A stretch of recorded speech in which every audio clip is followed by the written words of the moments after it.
Good morning and happy Thursday. Welcome back to the Daily Grind. I'm your host, Chump Change. This is live and recorded. For those of you that might be new here, what we typically do is go over crypto news or news in general in the space. I update myself, bring you guys along for the ride. Let's see who's in the house. Then we'll get into this. Mr. Leo Lustig, good to see you, man. Andrew Masad, we got Swamp 7, Dom G, Iguana Bites, Steven Cicero, good morning.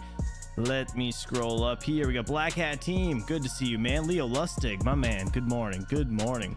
I think I got pretty much everybody. Claude, good to see you, man. Good to see you. Gundy, what's up, man? Good to see you as well. All right, everybody else I may have missed, I apologize, but we're running behind. We're gonna get into this. Bitcoin 58,000 right in front of our eyes. It just changed. 58,625.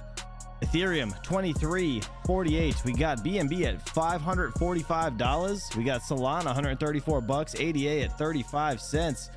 Look at that, up 6.82% today. Nice. Near Protocol's pumping as well, 6.97%, up to $4.19. We have Caspa over here, up to almost 17 cents. Damn, hell yeah. If you guys don't know, Caspa's KRC20 mainnet launch is this Sunday, the 15th. So perfect. That's gonna be nice. We're gonna have to see what happens there with the price appreciation. Hopefully it comes. We'll see. LTC at 61 bucks. We got XRP at 53 cents if anybody cares.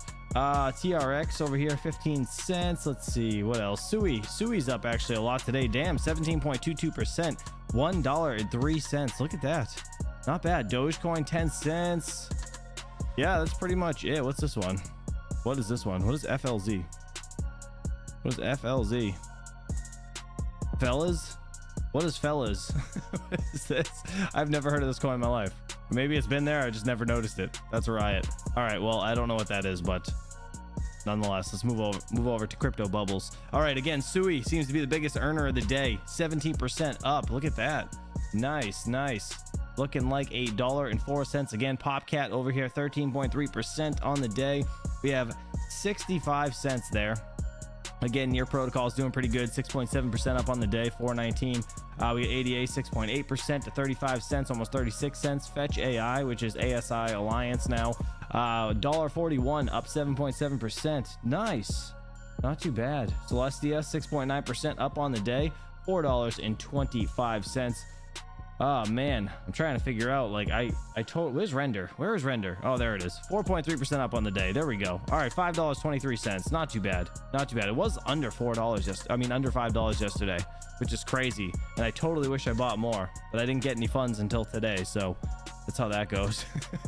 That's how the luck goes. So I'm just gonna wait. I think I might buy back in this weekend, possibly, if things come back, or if we have another pullback. We'll see. We'll see. All right, so let's jump over. Flashbang Fear and Greed Index looks like a 31 over here on this. We were at a 37 yesterday, so this is actually pretty good, right? We're having, again, the needles bouncing back and forth. That's what you want. You don't want it to jump too fast forward because, yeah, again, the faster they climb, the faster they fall. So it's like a double-edged sword. All right, looking over here. Coin Gecko. We got trending coins. Let me just refresh this. Trending coins. Sui. We have AI Companions and Fractal Bitcoin. I don't know what any of those are except for Sui. All right, scrolling down, top 10 coins by coin market cap over on CoinGecko. We got Bitcoin, Ethereum, Tether, BNB, Solana, USDC, XRP, Lotto Staked Ether, Dogecoin, and Toncoin in 10th place at a $13.7 billion market cap. Tron is in 11th, and Cardano is actually in 12th place at a $12.8 billion market cap. Looks like everything's having a nice little run up. A little bit of a jump up today. Bitcoin's price appreciation, as you guys could see. Interesting. All right, let's see. Let's scroll down a bit. Near Protocol again. Looks pretty good. Caspa obviously is one of those ones I'm holding as well, in the top 30, still in 26th place at a $4.1 billion market cap. Litecoin is severely undervalued in my opinion. $4.6 billion market cap as of right now, $61. I think it's totally worth getting some if you guys don't have a bag. Ethereum Classic, ETC 1846. Again, none of this financial advice, all my opinion. It's how I feel. Don't get your financial advice from people on YouTube. That's it. That's all I can say. All right, moving on to the mining segment of things. I want to watch a few things this morning. We have the Dragon Ball miner A11 over here, top of the charts, 3.2 terahash unit, mining Radiant, $129 a day. Crazy. I wonder how long this is gonna last. I wonder. Mr. 56, what's up, dude? Good to see you. Crypto KJ, Thank you very much. Spending his birthday money on whiff. Hey, it's not till tomorrow. Not till tomorrow. Birthday's tomorrow. Maybe I'll buy whiff.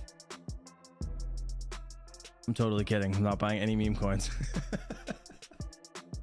Oh man, I'm waiting for your card though to show up in the mail, Crypto KJ. I appreciate it.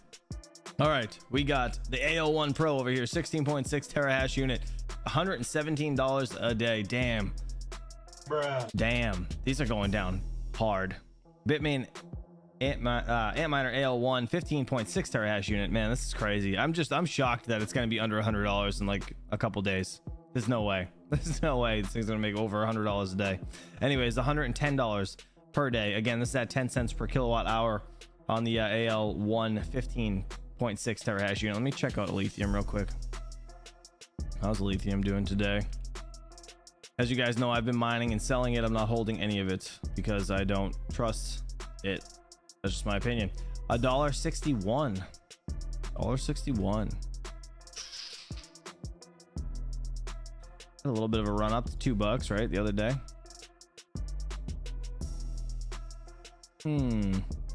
I don't know, man. I wonder if it'll float sideways for a while. I just don't know. I don't think we're gonna see it sustain unless it's like, I don't know. I just don't have giant hopes for it, to be honest. That's just my opinion though. If you guys have anything to say about it, please let me know in the chat, because again, I'm not super educated on lithium, but it just doesn't seem like it's gonna hold up as well. I think it might just float sideways, but I'm just gonna take profits as the days go on. Again, Bitmain Antminer S21E, we talked about this yesterday, 860 terahashes, 11,000 watts on this thing, $46.45 a day.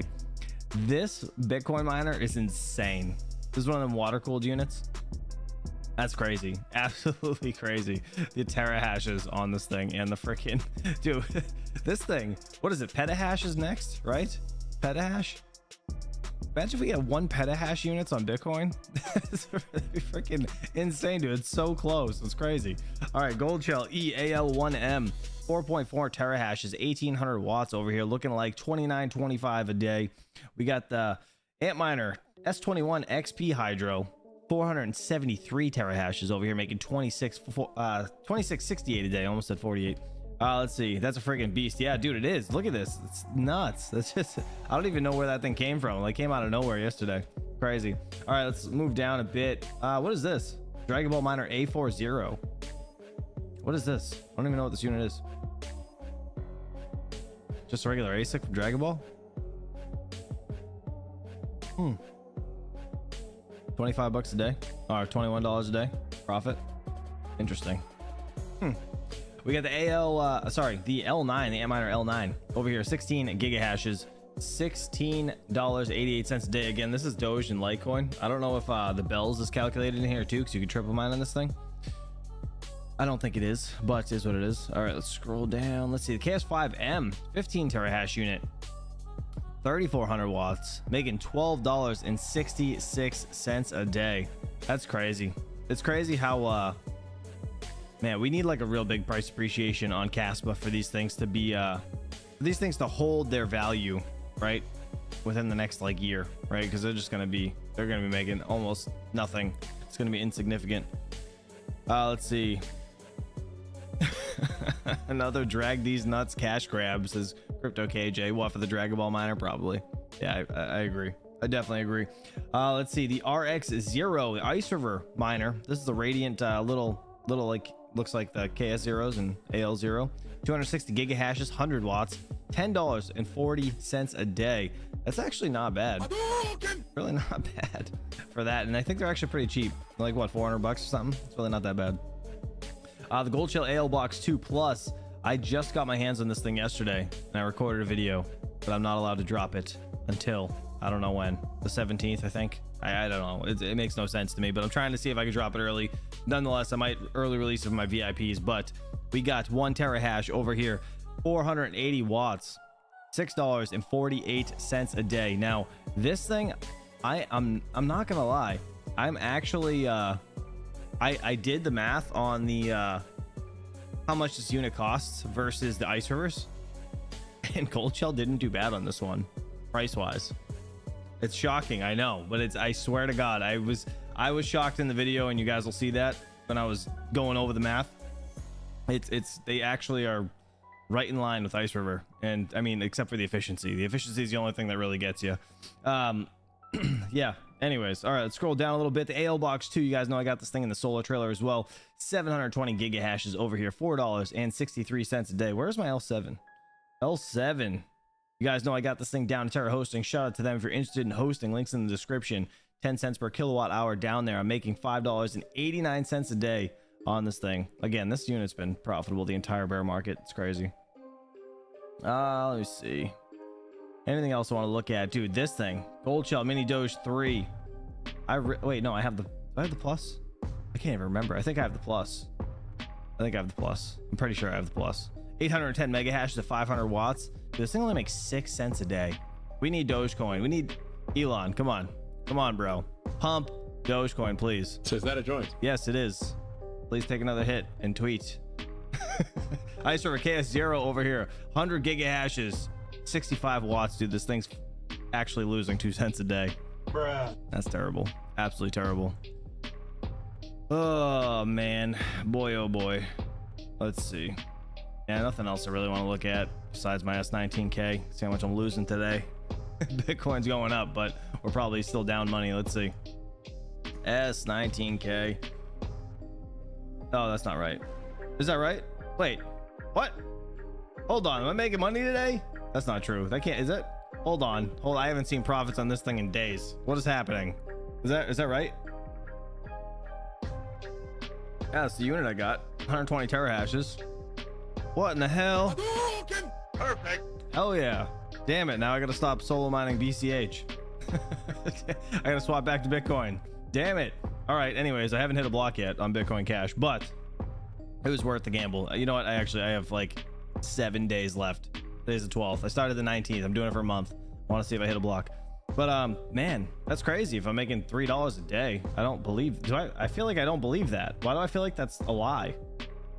Please let me know if anybody knows, if anybody has Bitcoin miners. Anyways, all right. What pool are you using to solo BCH? Via BTC. Via. Oh, you're supposed to say it. That one. Yeah.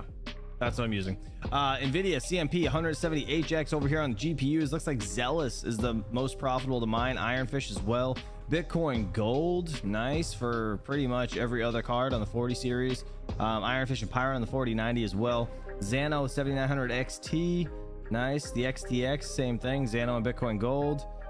Zealous, look, is Zealous popping off again, or is just nobody mining it and the difficulty's way down?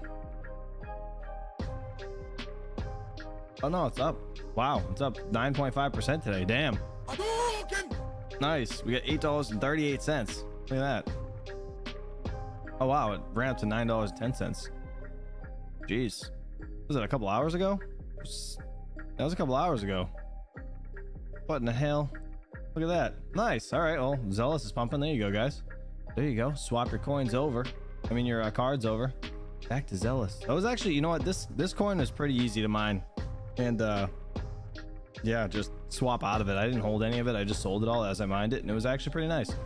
Raven, top of the charts for the 90HX. How's Raven coin doing? I haven't looked at Raven coin in a while. 4.57%.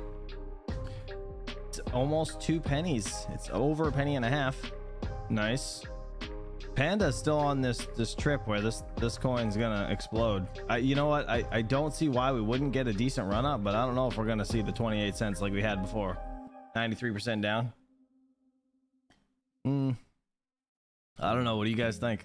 How high do you think Raven's gonna go realistically? Put it in the chat, please. Put it in the chat. Doesn't look like that S19K profit is correct. Yeah, I don't think so. There's no way. I feel like I'm seeing things.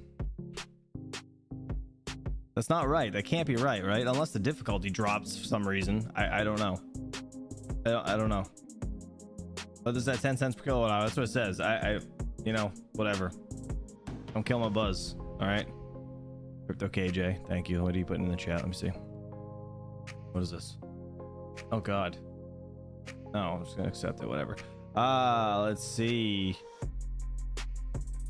Oh, this is hashrate.no. I was like, what the hell?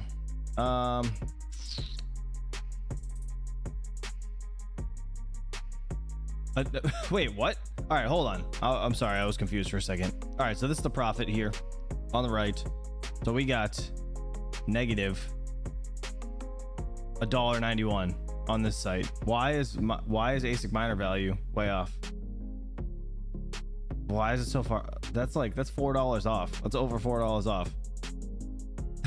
What the heck? They're lying to us, people. They're lying to us. All right, we're not gonna put up with that.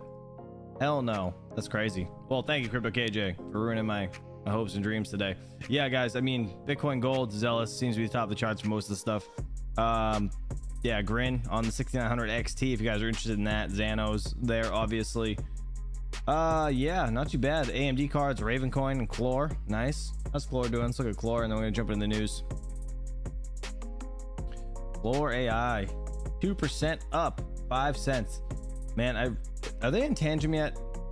Are they in tantrum yet? Does anybody know? Please let me know in the chat. I don't think they are, but if they were, it'd be nice, because I'd like to buy a bag, because I think it has a decent chance, because it actually does have a platform. But it was up to 44 cents 6 months ago. It's down 80%, over 80%, 87 to be exact, and that's a lot. These are the coins that I look to invest into, only because it's like, take a couple $100, throw it in, like you can make a decent amount of money.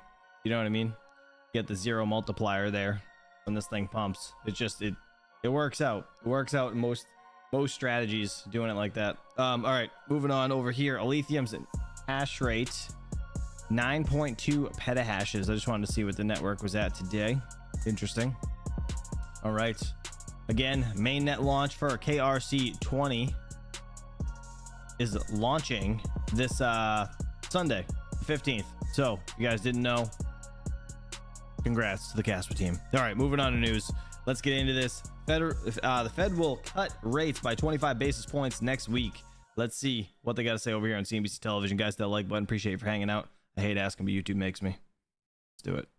So we want to bring in Steve Eisman. Of course, he's senior portfolio manager at Neuberger Berman, also somebody who saw everything with The Big Short long ahead of time, was able to see what was happening.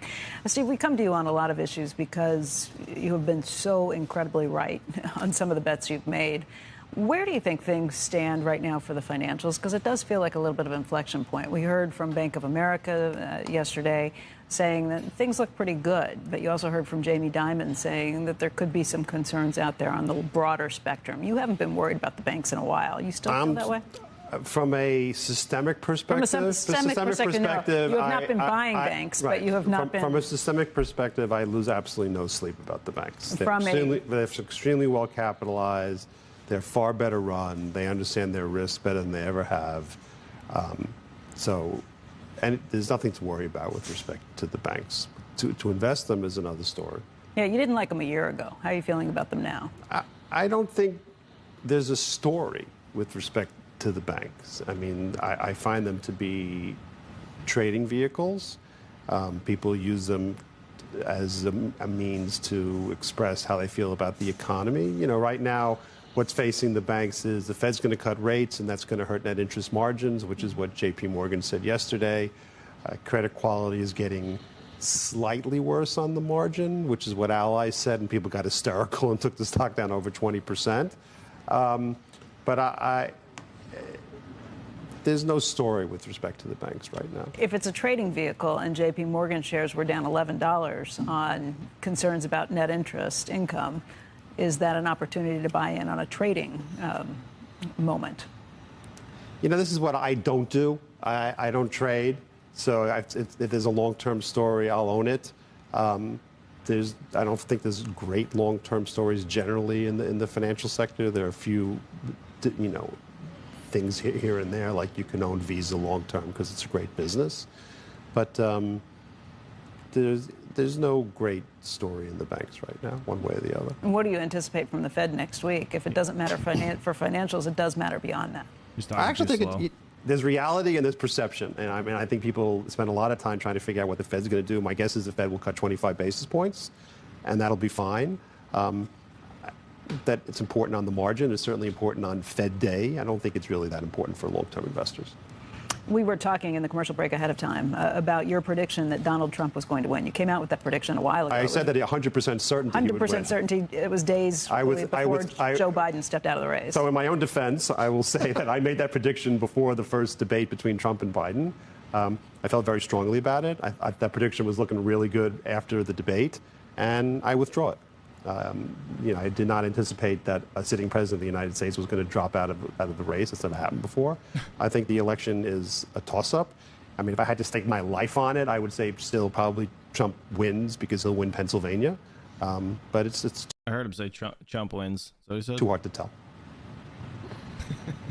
I thought you were going to follow up. You had a lot of questions. And I owe you an apology.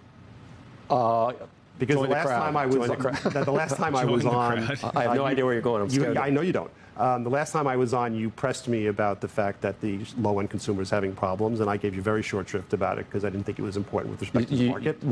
Okay, let me just think back on times you've blown me off. No, I can't narrow it down. It was the last time I was here. No, I'm kidding. No, I remember that. Yeah, and the reason why I gave you short shrift is because nobody's asked me about the low-end consumer since 2008.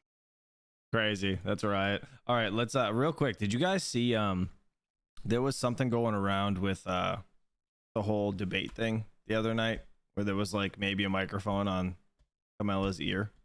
Let me see if I can get the picture up. Give me 1 second. I'm just trying to see if I can get it.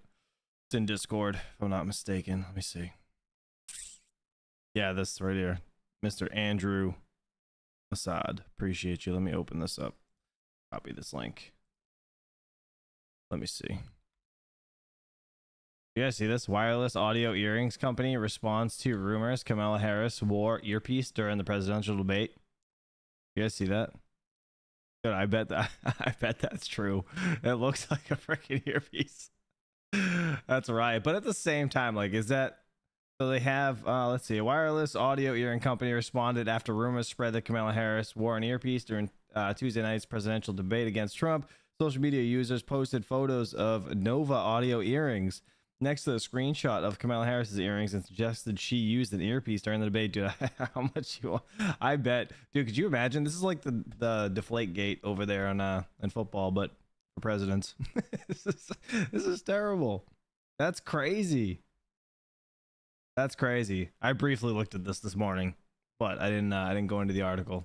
Anyways, all right, moving on. Let's go back to NVIDIA CEO Huang. Is that how you say the defense price of servers? Let's see what they say about this. Let's do it. NVIDIA shares have been holding steady, as you see, despite, of course, a broader sell-off from the market. CEO Jensen Huang speaking this hour, and Seema Modi has some headlines for us from that. Seema. David, NVIDIA CEO Jensen Huang making the case for accelerated computing and the important role NVIDIA is playing in helping run faster models inside data centers. He's also defending the price of the company's servers. NVIDIA server racks look expensive, and it could be a couple of $1 million per rack, but it replaces thousands of nodes. The amazing thing is just the cables of connecting old general purpose computing systems cost more than replacing all of those and densifying into one rack. Those comments made at Goldman Sachs' Communicopia conference. Then Goldman Sachs CEO David Solomon, who's moderating this conversation, asked the crucial question around the return on investment of AI. Huang says it's creating cost reductions and productivity gains for companies by using NVIDIA's GPUs. Companies are reducing computing times by about 20 times, and that Gen AI is still in the first wave. Demand is so great. Every dollar they spend with us, that translates into about $5 of rentals. He also said that training and then using AI models, which is known as inference, actually requires less energy. So that in turn will be a benefit for the company. Shares are higher right now, but off the highs of the day. David? That's awesome. All right, let's move on. We're still early in the innings of AI, says Goldman Sachs' George Lee. Let's see what they got to say about this. Joining us now for more on AI's road ahead, George Lee. He's the co-head of the Goldman Sachs Global Institute. It's nice to see you. Welcome to our program. You too, Scott. Great to be here. I feel like Jensen set this up perfectly for my first question to you, which is, where are we in the AI cycle? Yeah. I mean, first of all, it's great to hear Jensen. First, it's great to have him at the conference, but to hear that sense of wonder and excitement that he brings to leading, what is arguably the most important company in this revolution, I think it's inherently exciting, and the buzz after his presentation was terrific. So where are we? Like, the national anthem is finished, but we're in the very early innings. And I would emphasize this is a nascent technology, and Jensen mentioned this in his remarks. It's a new form of computation. And so that new paradigm takes a while to make its way into consumer habits, and more importantly, it takes a while to make its way into the enterprise. So enterprise adoption, enterprise readiness, it's going to be a slower burn, but make no mistake, this is an exciting era, a brand new paradigm for the way that we experience computation as humans.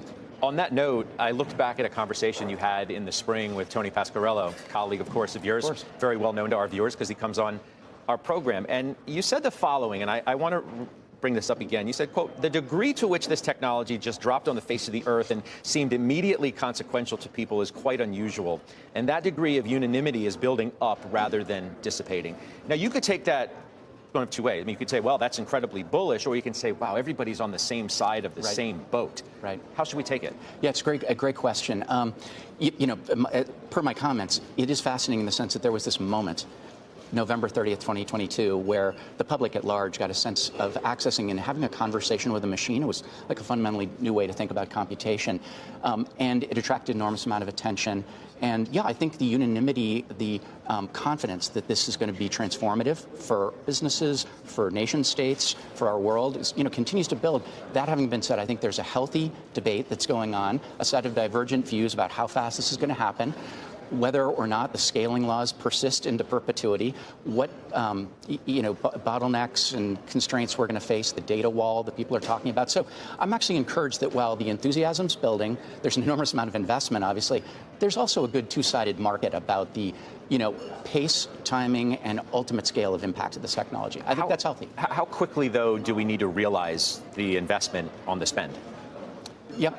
The return on the investment, obviously. Yeah, I mean, our investment research folks have done some really interesting work on this. And I do think we have to look at this in the sense of we're building a platform.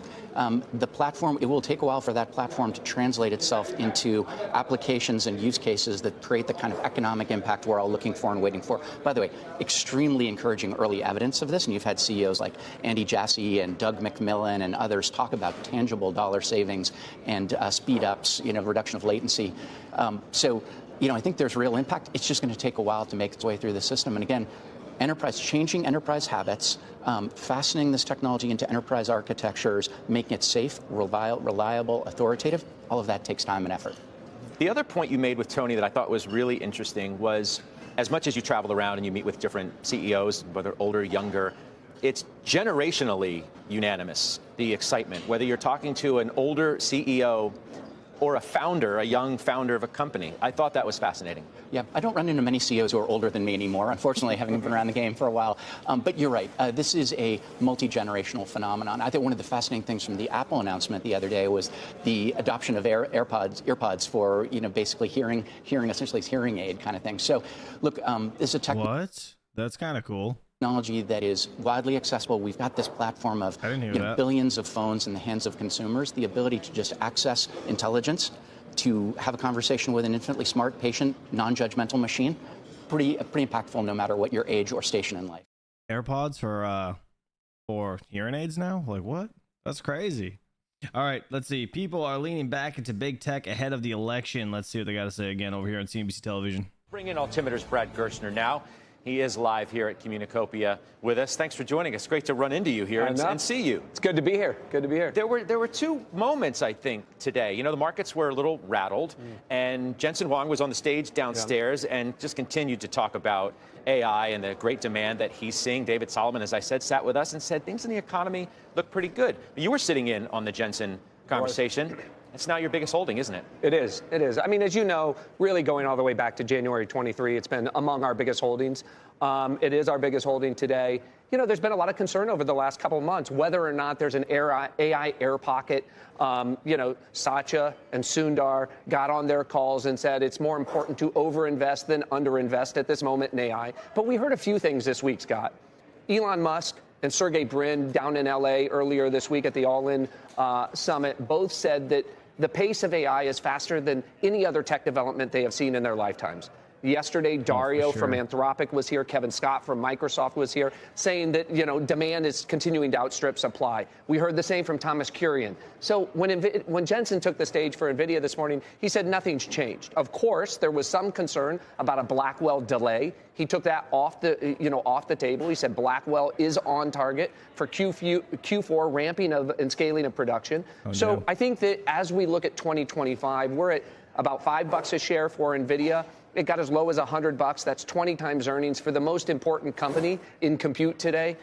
So I think that, people are starting to lean back in to some of this big tech ahead of the election. Is that when you made it your largest position during that disruption a little more than a month ago? We added a bunch to our position, almost doubled the size of our position when it was disrupted earlier, in August. And again, it's been very volatile. I think we'll continue to be volatile while people await that print in Q4. But how are you thinking about? Yeah, that's what I heard too. Why did he say $5 per share? Can anybody please educate me on that? Because I swear it's over 100.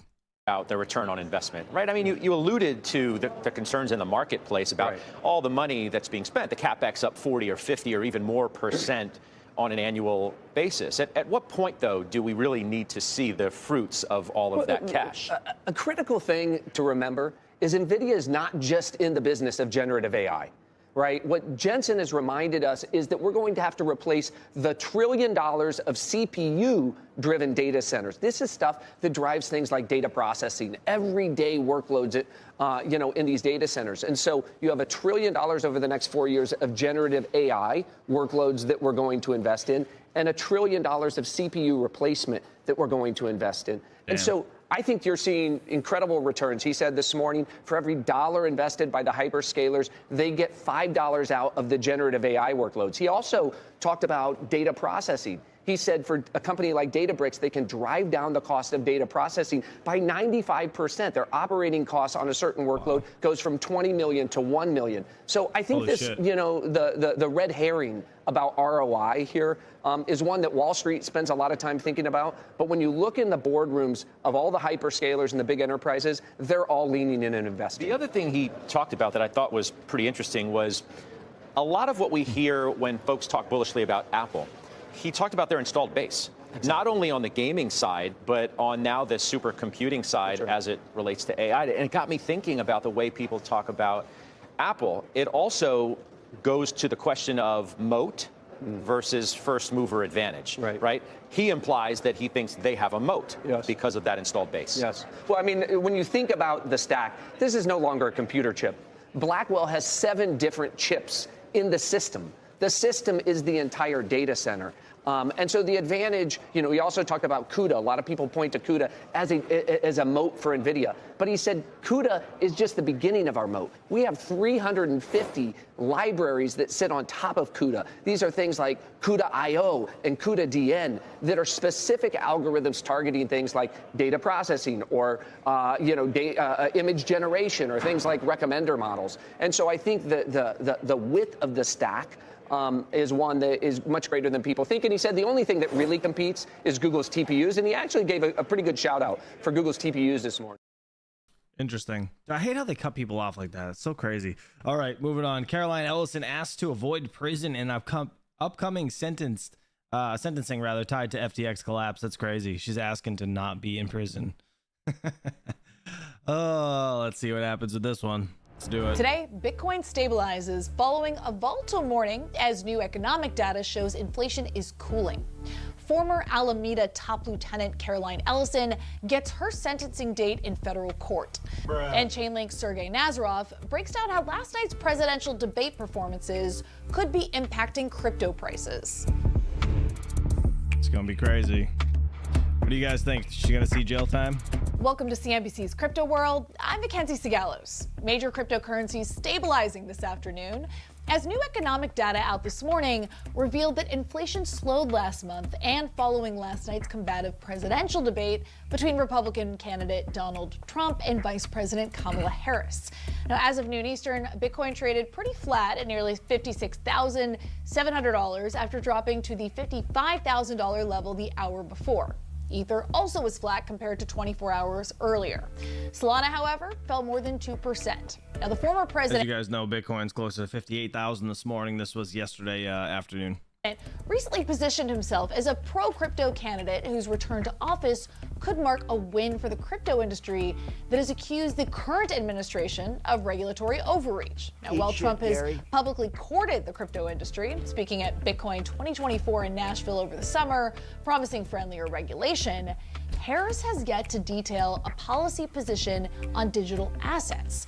Now, crypto wasn't mentioned in the debate last night, but as we told you earlier this week, a recent report from Bernstein forecasted that if Harris wins the election, Bitcoin could fall to as low as $30,000. Now, on the flip side, Bernstein predicts the cryptocurrency could hit new highs if Trump is elected president in November, reaching a price between $80,000 and $90,000 by the end of the year. Now, following the debate, pop superstar Taylor Swift posted on her Instagram account, which has more than 280 million followers, saying that she will vote for Harris in November. Now, citing Stop the cap. online betting site Predicate, Reuters reported that bets on a win for Harris improved to 56% from 53% before the debate, while Trump's chances dipped to 48% from 52%.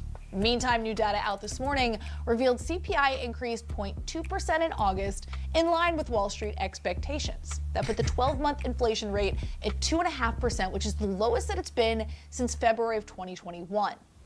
Crazy. Yeah, Andrew Rasad said, oh, that's it, I'm voting for Harris now. Yeah. It's so funny how they like take all the, like, they gotta like, as soon as a famous person or somebody tweets, like, they gotta like try to change your mind about who you want to vote for. It's just, I don't understand it. It's politics are freaking crazy, man. It's like the most like just grimy fight there is. It's insane. Okay, let's talk about I think we're screwed either way. Let's just put it that way. We're going to have a rough 4 years regardless of what happens. Top stories. Another sentencing in the FTX case is around the corner. Caroline Ellison, former Alameda Research CEO, and ex-girlfriend of former FTX CEO Sam Bankman-Fried, is scheduled to have her sentencing hearing on September 24th, and her attorneys are arguing that she shouldn't get a prison sentence. In a filing submitted... Why not? She stole a whole bunch of money. Is it because she ratted him out and everybody else there? Yesterday, her attorneys claim that Ellison poses no risk to reoffend and point to her, quote, early disclosure of the crimes, her unmitigated acceptance of responsibility for them, and most importantly, her extensive cooperation with the government. Now, in May, Ryan Salem was... There was the extensive cooperation with the government, which means she just ratted on everybody and you know, hopes to save herself. Former top lieutenant at FTX was sentenced to 7.5 years, which was actually a heavier sentence than the 5 to 7 years suggested by prosecutors and the 18 months requested. I didn't realize he got hit with 7.5 years. This guy. God. By his defense. Unlike Ellison, Salem did not take the stand during SBF's trial, but he had also pled guilty to charges against him. Now, he was initially trying to void his guilty plea, arguing that prosecutors reneged on a deal to end an investigation into his partner, the mother of his young child, but he walked back that request. Still, Judge Kaplan wants to hear about the since withdrawn filing to the court. Now, Salem, who's due to begin serving his sentence on October 13th, will be in court tomorrow, and I'll be there tracking the developments, so stay tuned for coverage. Next, a new report from Jefferies says crypto mining was significantly less profitable in August. The investment bank found that in August, it's been significantly unprofitable in like months.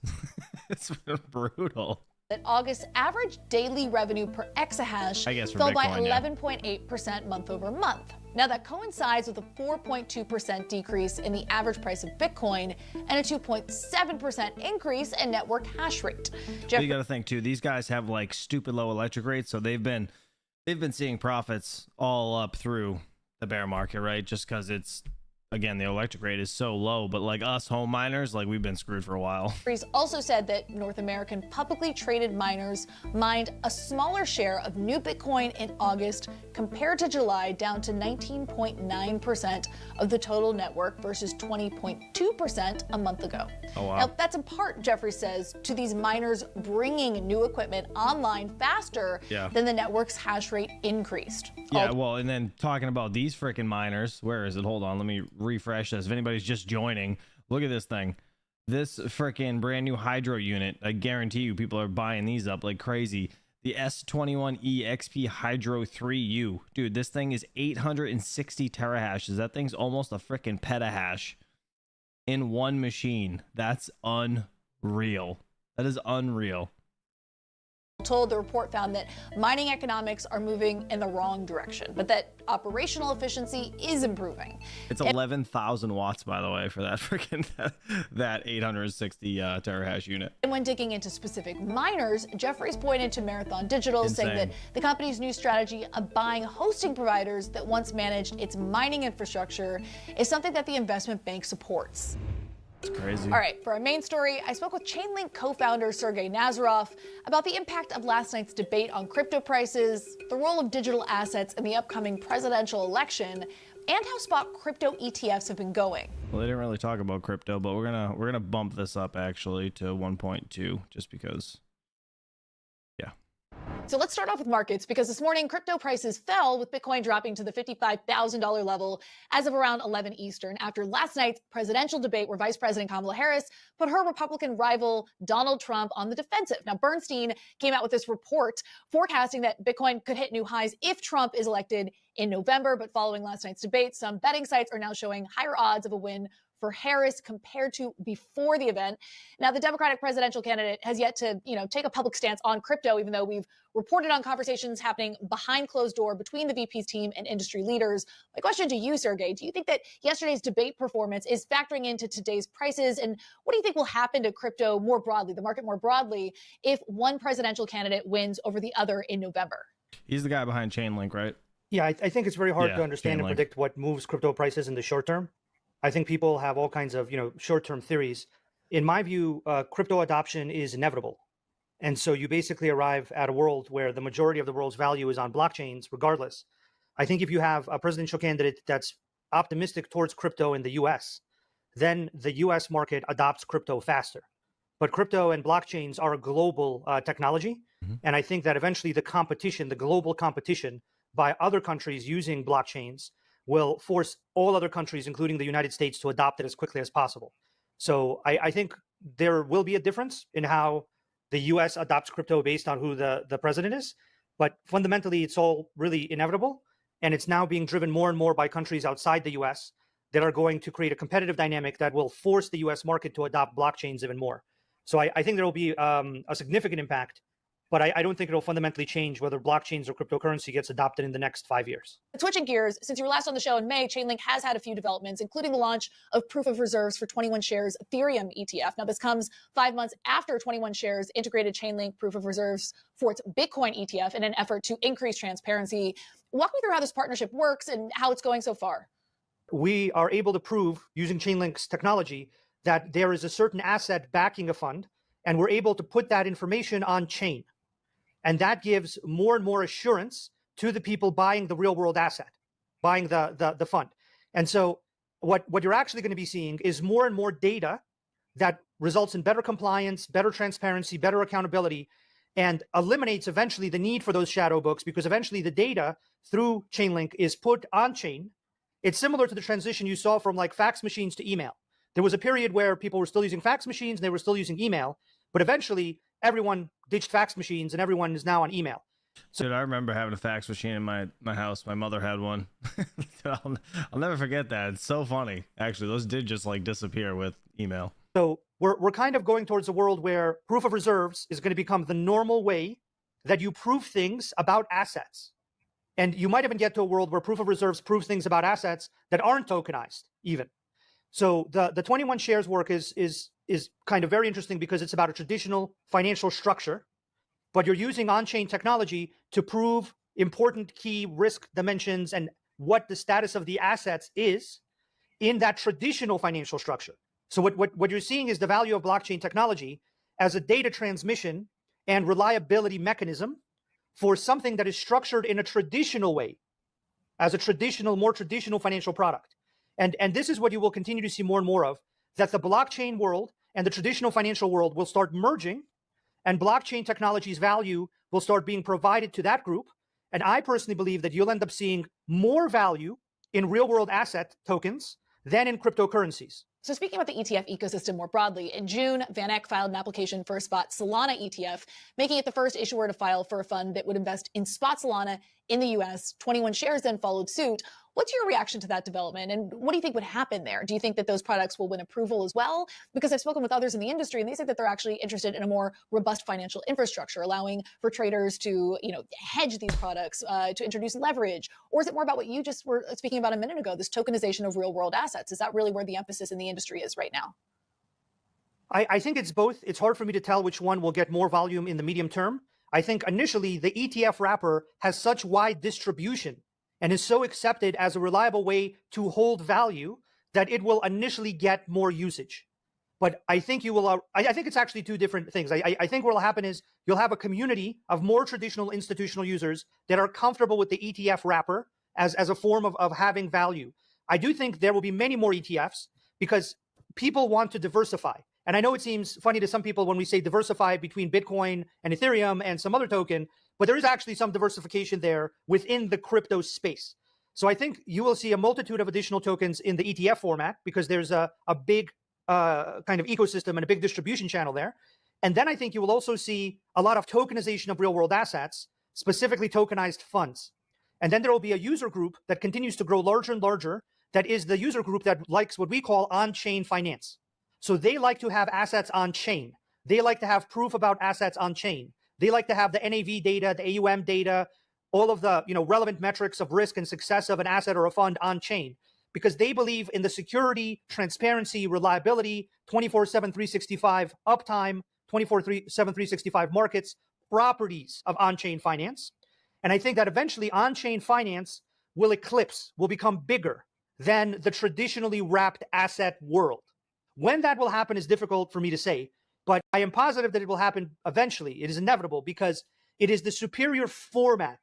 And I spend a lot of time with everyone from central banks to the largest asset managers to the largest private banks to various fintechs and many DeFi startups.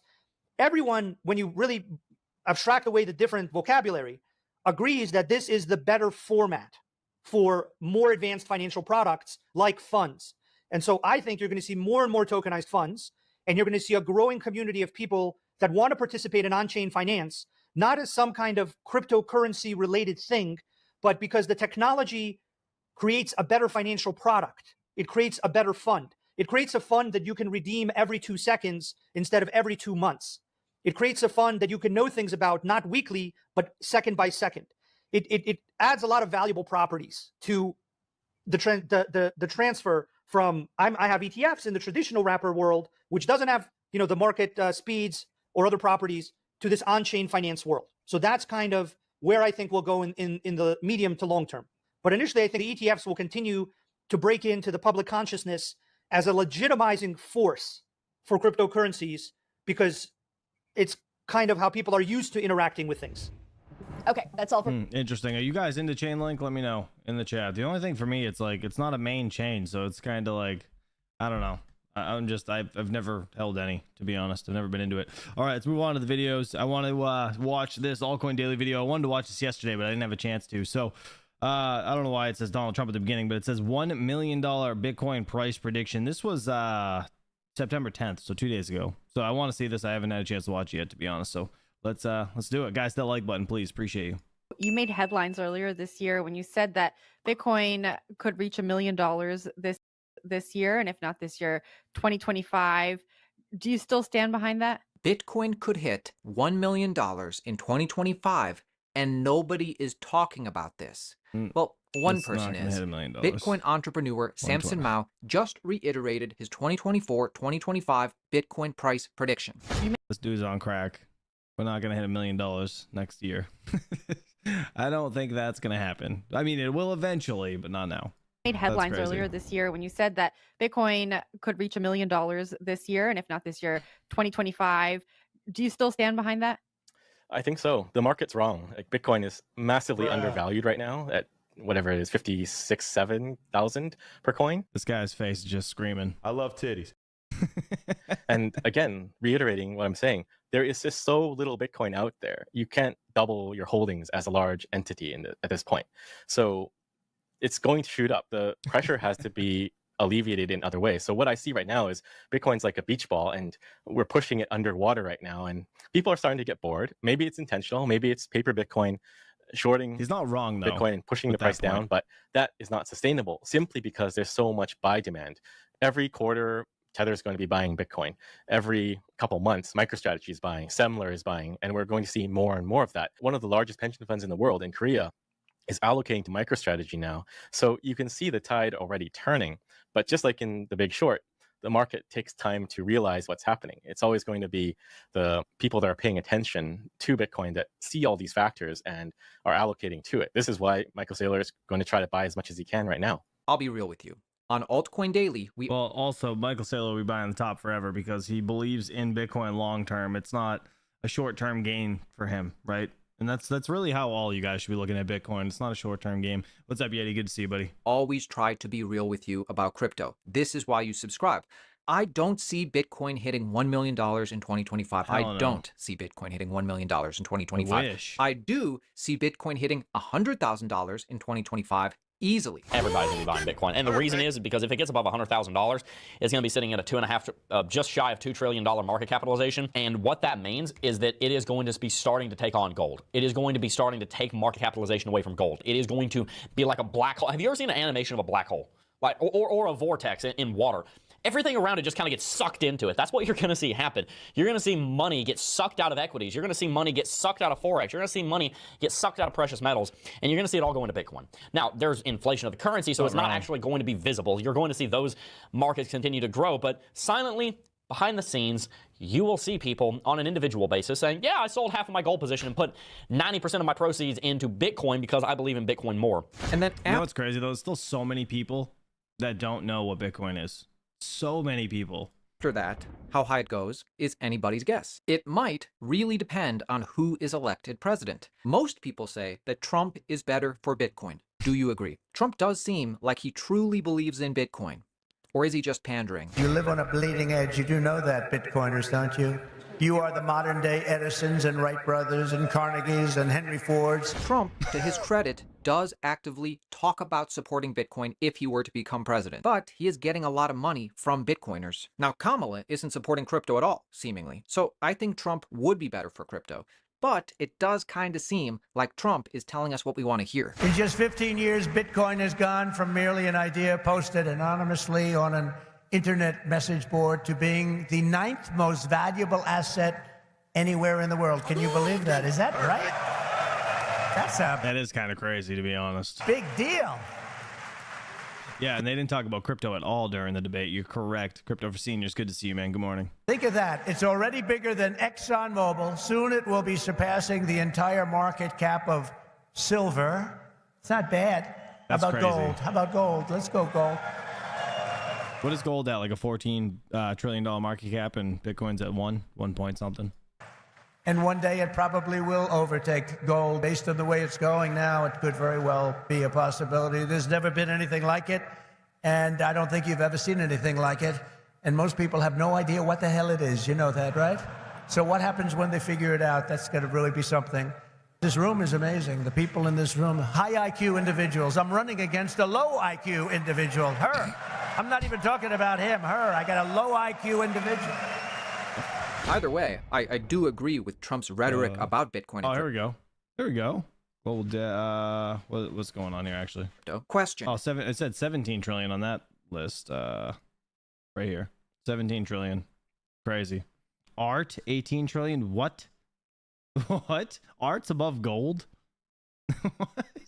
Bitcoin and crypto. Question. That's Is insane. Bitcoin's price even tied to the U.S. election outcome? Does it matter who wins president for Bitcoin to do well? Travis Kling, portfolio and fund manager in the space, has an interesting opinion on this. Listen. This idea that a de facto regulatory framework under a Trump administration being the sort of saving grace for crypto, I do believe in that. I do think that idea holds a lot of water. I do believe that the regulatory uncertainties and just hurdles and issues that we've had for years, specifically with the SEC, has hampered just altcoin projects because they've had to basically create worthless governance tokens to make sure that they're not securities. And then we do that for a while, and then the kind of cat gets all the way out of the bag about how worthless these governance tokens are, and then people just go, well, let's just stop pretending like the token does anything or the technology itself does anything, and let's just start trading NFTs. Let's just start trading JPEGs, because at least we can remove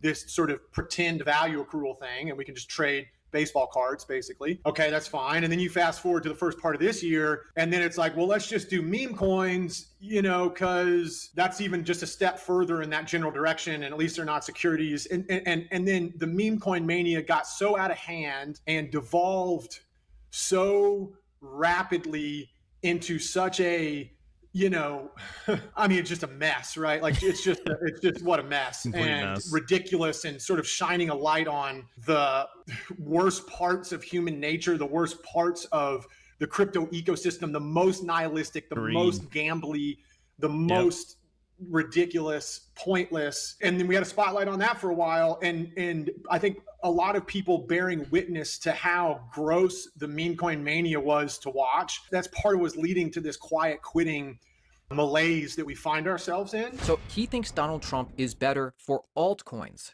Interesting. I see that. Hey, there is a debate tonight. I hope they talk about Bitcoin. We need answers, Kamala. Again, this was I 2 think days if ago. they ask about Bitcoin, Kamala will be forced to go on record and say that she wants to support it. They I didn't hope. ask. And then, of course, Trump would say, I'm much better than you on Bitcoin and crypto. And you know who wins? Us, the crypto holders. We win. Either way, this asset class is heading in one direction.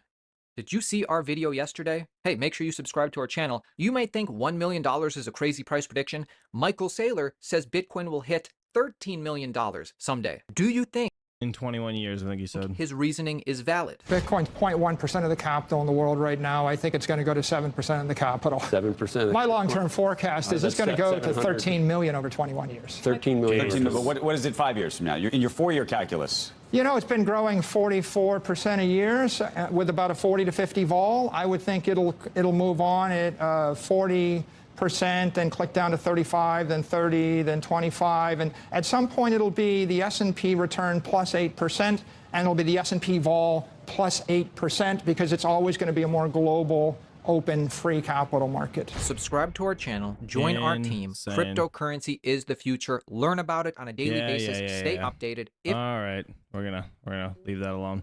Anyways, getting into the recap segment of things. Shout out to Altcoin Daily. That was a decent video. Wasn't too bad. All right, let's see. Bitcoin over here, $58,147. If anybody's just joining, Ethereum at $23.50. We got BNB at $545, up 5.88%. We got ADA Cardano over here up to 35 cents, up 6.26%. Sui's doing pretty good today, up 18.15% to $1.04. We got Near Protocol up to $4.22, up 7.25%. Casp is doing pretty good, almost 17 cents as of right now. You guys know the KRC20 is launching their mainnet on September 15th, which is Sunday, 12 p.m. UTC. So they've already processed over 90 million KRC20 transactions, and everything's running smoothly. So they're ready for the mainnet launch, which is pretty awesome. So Hadouken to them. Perfect. All right, let's see what else we got. Solana $134. We XRP at 53 cents. Celestia down here up 6.62% to $4.25. We get Injective up 5.68% or 69% now, 19.25.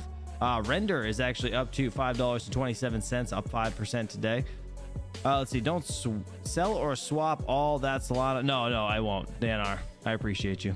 I have not. I'm holding some of it. I've sold some of it though. Had to get that kid that trampoline. You know what I mean? No, I haven't sold all my Solana. Have not. I'm still holding some. FLZ. This is the, I don't know. Again, what is this one? What is it called? Let me see. There we go. Fellas. I have no idea what this is, but it's up 42% today. $3.23 if anybody cares. So that is that. Again, flashbang for anybody just joining. Fear and Greed Index at a 31. Everything is looking fantastic. This is what we need. A slow needle climb. You don't want it to jump too high, because the faster it climbs, the faster it falls, right? So that's that. Anyways, yeah, nothing's really changed over here. Sui's still the top earner of the day, as you can see, 18.4%. Move this bish to the middle. Deserves it. That's it, dude. That's it. That's gonna do it. Mr. Max Voltage Thanks for being here, buddy. But unfortunately, I gotta get out of here. Gotta get back to daddy duty. Kids need to get to school. You guys have a great, happy, and safe Thursday. I'll see you guys bright and early tomorrow morning on Friday, September 13th, which is actually my birthday. Kind of excited to spend it with you guys. So I'll see you guys tomorrow morning at 7 a.m. or 6:45, 7 a.m. Eastern Standard Time, depending on what time I can get down here. You guys have a good day, and peace out. I didn't mean to cut that off. Rude Puts, thank you so much for the 249 super chat. You're awesome. Let's make GPU mining great again.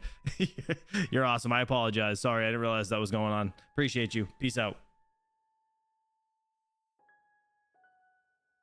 And don't forget, if she don't hawk to her, we don't talk to her. I love titties.